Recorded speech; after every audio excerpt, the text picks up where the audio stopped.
அஸ்ஸலாமு அலைக்கும். Welcome to நான் சேனல். எல்லோரும் எப்படி இருக்கீங்க? அல்ஹம்துலில்லாஹ் நாங்கள் ரொம்ப நல்லாயிருக்கோம்.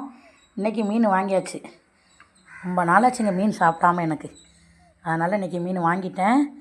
பாருங்க, 2 அருள் மீன் அப்படின்னு சொல்லுவாங்க, போத்தல் மீனுன்னு சொல்லுவாங்க.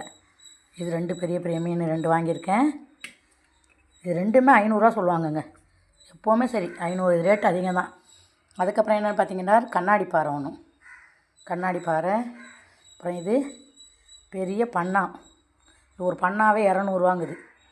அப்புறம் ஒரு பாறை, இவ்வளோதான் வாங்கியிருக்கேங்க. மொத்தம் எல்லாத்தையும் 500ரூவான்னு சொன்னிச்சு. அதே எனக்கு 30 வருஷம் மீன்காரவங்க ஃப்ரெண்டுங்க, 30 வருஷம் பழக்கம். அதனால் பாருங்கள், எல்லாம் ஃப்ரெஷ் மீனுங்க. அப்படியே எல்லாமே ஃப்ரெஷ் மீன். எனக்கு இந்த சிக்கன் மட்டன்லாம் அவ்வளோ பிடிக்காது.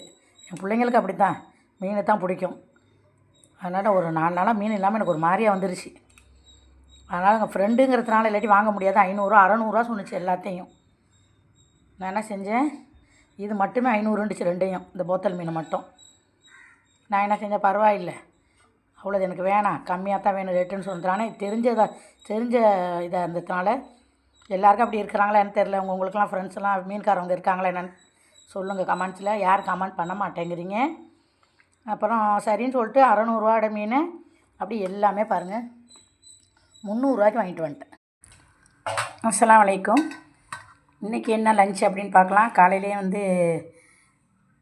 பன்னீர் ஃப்ரைடே செஞ்சு பிள்ளைய கொடுத்து விட்டு அந்த வீடியோ கூட போட்டிருக்கேன், பார்த்துருப்பீங்க. இப்போ நம்ம சூப்பராக மீன் வாங்கிட்டு வந்தாங்க.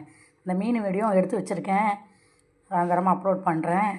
இப்போது மீனை பாதி மீன் எடுத்து வச்சுட்டேன். மீதி அப்படியே இந்த அருள் மீனை மட்டும் அப்படியே குழம்பா வச்சுட்டேன்.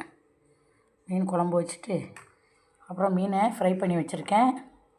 அப்போ முருங்கைக்கீரை கிடச்சிச்சு, வாங்கிட்டு வந்தேன். அது அப்படியே தேங்காய்ப்பெலாம் போட்டு வறுத்து வச்சுருக்கேன். சோறு எப்போவும் உள்ள மாதிரி சோறு காட்ட விரும்பலை, எப்போ வந்தாலும் காட்டுறோம் நம்ம அப்படின்னு சொல்லிட்டு சூப்பராக ஒரு மீன் குழம்பு வச்சுட்டேங்க. நான் சொன்ன மாதிரி இன்றைக்கி எல்லாம் எனக்கு நாடிட்டான். மீன் குழம்பு ரெடி பண்ணியாச்சு. இதான் மத்தியானம் லஞ்சு. நைட்டுக்கு வேண்டாம், புள்ள வேண்டாம், சோறுங்கிற மாதிரி இருந்தால் சோறு வடித்து கொடுத்துருவேன் நைட்டுக்கு. நான் சோறு சாப்பிட மாட்டேங்க.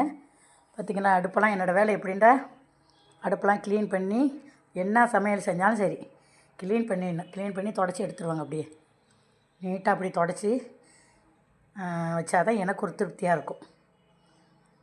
அப்போ தான் நாளைக்கு வரைக்கும் அந்த அடுப்பு அப்படியே தான் இருக்கும். எது செஞ்சால் நம்ம சிந்தாமல் தானே செய்வோம். அதனால் நீட்டாக தொடச்சி வச்சுருவேன் அடுப்பை. இதுதான் என்னோடய கிச்சனுங்க. பார்த்திங்க, இருக்கிற கிச்சனில் காட்டியிருக்கேன். இதில் நல்லெண்ணெய், கடலெண்ணெய், நல்லெண்ணெய், ரீஃபைண்ட் ஆயில் வச்சுருக்கேன். இது நான் காய்ச்சின எண்ணெய் தலைக்கு. யாரும் கேட்டால்